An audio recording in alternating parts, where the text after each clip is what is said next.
अभी हाल फिलहाल में पीएम नरेंद्र मोदी ने महाराष्ट्र में एक जनसभा को संबोधित करते हुए ये कहा कि कांग्रेस पार्टी युवाओं को नशे में धकेलने का काम कर रही है। इसके जरिए वो पैसा बना रही है और चुनावों को लड़ने की कोशिश कर रही है और इन चुनावों को जीतने की कोशिश कर रही है। यानी पीएम नरेंद्र मोदी ने नशे और कांग्रेस पार्टी के बीच में घनिष्ठ संबंध को बताने की कोशिश की। और अगर ऐसा है तो सबसे बड़ा सवाल तो यहां पर सरकार के लिए ही पैदा होता है कि अगर कांग्रेस पार्टी के नेता देश में नशे को बढ़ावा दे रहे हैं और नशे से संबंधित किसी व्यापार में संलिप्त हैं तो सरकार इसके लिए क्या कदम उठा रही है। चलिए ये सवाल कुछ देर के लिए साइड किए देते हैं।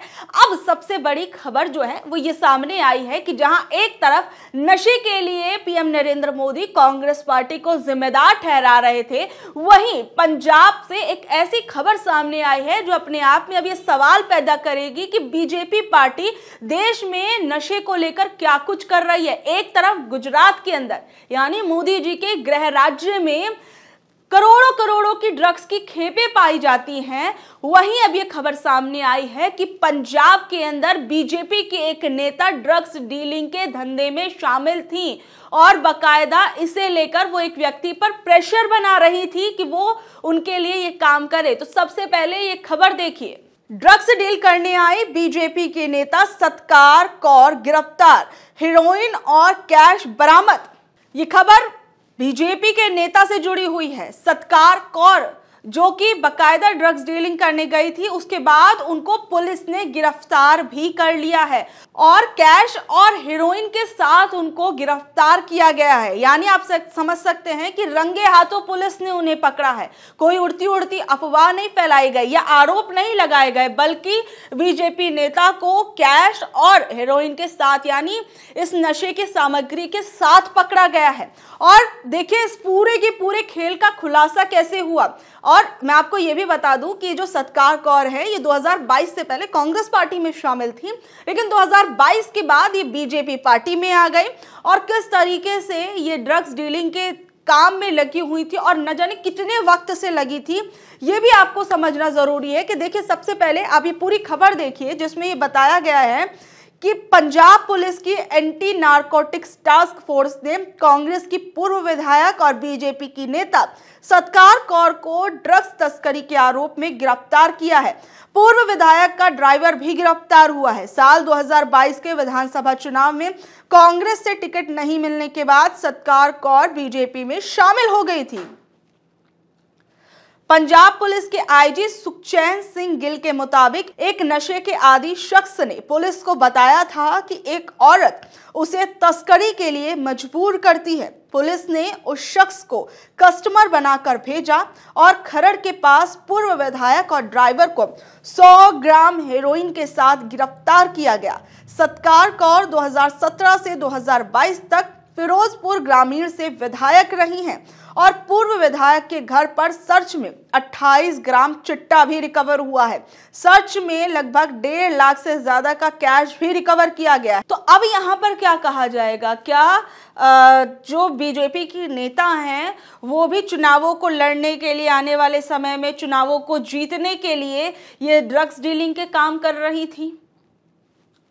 अब ये सवाल पूछा जाएगा, क्योंकि अगर आप किसी पर ये आरोप लगा रहे हैं तो सबसे पहले तो आरोप सिद्ध कीजिए, और दूसरी चीज जिन पर आरोप लग रहे हैं अब उन पर आप क्या करेंगे? और ऐसे जो काम जो लोग कर रहे थे वो बीजेपी पार्टी में कैसे शामिल हुए, या फिर बीजेपी पार्टी में शामिल होने के बाद भी क्या सरकार को, क्या पार्टी के लोगों को इस बात की कोई खैर खबर नहीं थी कि सरकार की नाक के नीचे से, अगर बीजेपी पार्टी की नाक के नीचे से बीजेपी के नेता ही इतनी बड़ी ड्रग डीलिंग कर रहे थे और उसमें बकायदा एक नशे के आदी शख्स से वो काम जानबूझकर करवा रही थी, जबरदस्ती करा रहे थे, और इसमें पुलिस ने आगे भी बहुत कुछ खुलासे किए हैं।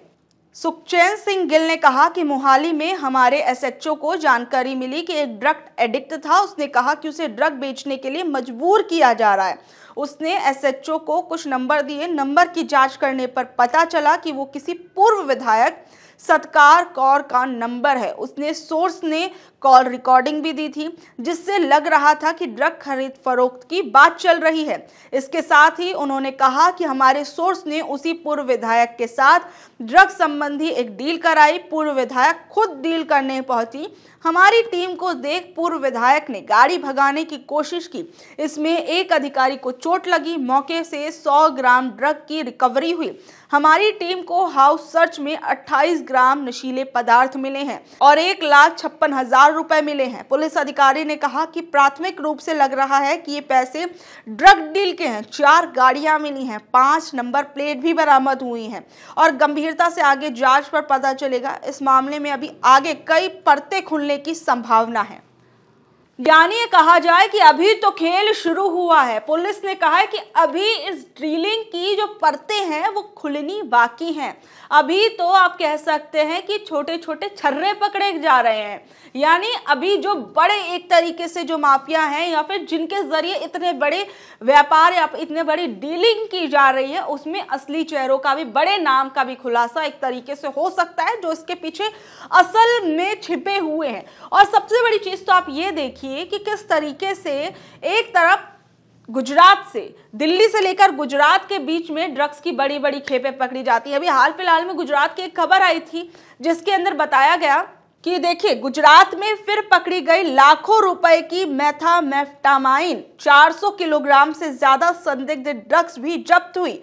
विशेष अभियान समूह एसओजी के पुलिस निरीक्षक आनंद चौधरी ने इस कार्रवाई के बारे में बताया कि अंकलेश्वर GIEDC क्षेत्र में स्थित अफसर एंटरप्राइज से जब्त की गई संदिग्ध सामग्री को पुष्टि के लिए फॉरेंसिक विज्ञान प्रयोगशाला भेज दिया गया है।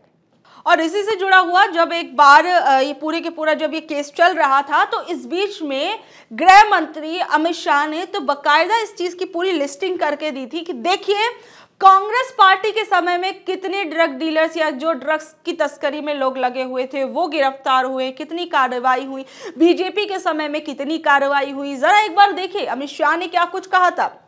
दिल्ली में 5600 करोड़ रुपए की जब कोकीन की बरामदगी हुई तो उस दौरान केंद्रीय गृह मंत्री अमित शाह ने बयान दिया कि कांग्रेस सरकार के वक्त में 2004 से 14 तक 1,52,000 किलो ड्रग्स पकड़े गए थे। 2014 और 24 तक 5,43,600 किलो ड्रग्स नरेंद्र मोदी की सरकार ने पकड़े हैं। कांग्रेस सरकार में 768 करोड़ रुपए के ड्रग्स पकड़े गए हैं। मोदी सरकार में 27,600 करोड़ रुपए के ड्रग्स पकड़े गए हैं। गृह मंत्री ने कहा कि दोनों सरकारों में इतना बड़ा अंतर क्यों है। परसों ड्रग्स पकड़ा गया। यानी आप देख सकते हैं कि किस तरीके से अमित शाह ने पूरी की पूरी कुंडली खोल कर रखी कि देखिए कांग्रेस पार्टी के समय में कितने ड्रग्स लोग वाले जो लोग हैं वो ड्रग डीलिंग वाले वो पकड़े गए। लेकिन सबसे बड़ी चीज तो ये है कि आपकी नाक के नीचे ऐसी चीजें हो क्यों रही हैं। युवा जो भी नशे में जो लोग संलिप्त हो रहे हैं उनको ये चीजें कहाँ से मिल रही हैं, वो कौन सी गैंग है या फिर वो कौन से लोग हैं जो युवाओं को ये नशे के पदार्थ जो है वो उपलब्ध करा रहे हैं, ये उन तक पहुंच कैसे रहा है। इन सब चीजों को तो आपको होने से पहले ही रोक देना चाहिए।